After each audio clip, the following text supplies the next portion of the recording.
Onyeisi oche nchere oge okpukperechi ime obodo Awka South bụ Maazị Tangod Anago ekwupụtago na okpukperechi ime obodo a kwadoro nnọọ nke ọma maka imezu ezigbote ebumnobi nke ya bụ ndị isi ọchịchị okpukperechi ime obodo ahụ nakwazi steeti a bụ nke gọọmenti Anambra steeti n'ọdụ nso a wee gbaa n'anwụ n'oge ọ na-agwa ABS okwu n'Awka ka ya bụ meyọ nke Awka South na wee kọwapụta na ya bụ nzukọ nke ọ chịkọbara dị nnukwute oke mkpa nke ga-enyere ha aka ịma etu ha ga-esi wee tinye n'ọrụ aro dum si n'ọnụ aka na-achị steeti a maka ịkwalite Awka bụ isi obodo steeti a na gburugburu ya ka ọ chawapụ. Gere akụkọ ahụ ka ọ ha n'uju.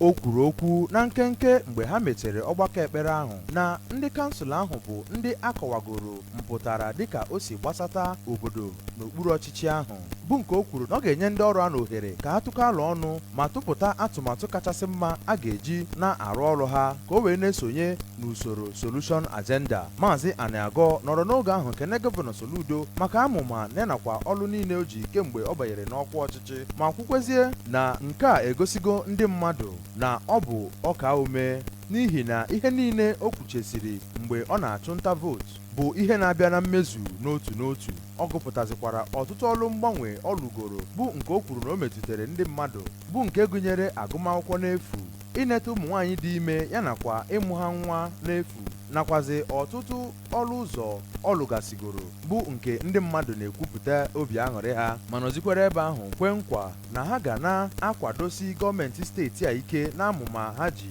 iji wee bugo steeti a enu bụ nke o kwuru na o nwere olileanya na ndị okpuru ọchịchị ahụ ga-erite elele ha. N'okwu nke ya, onye isi oche nọọji n'Awka South bụ Comrade Obinna Ezeonye kenere gọvanọ Soludo maka ndị o chepụtara bụ ndị ya na ya ga-arụ ọrụ ma kwukwezie n'aha ndị ọrụ ahụ na ha bụ ndị na-erite elele n'amụma gọọmenti steeti a ji.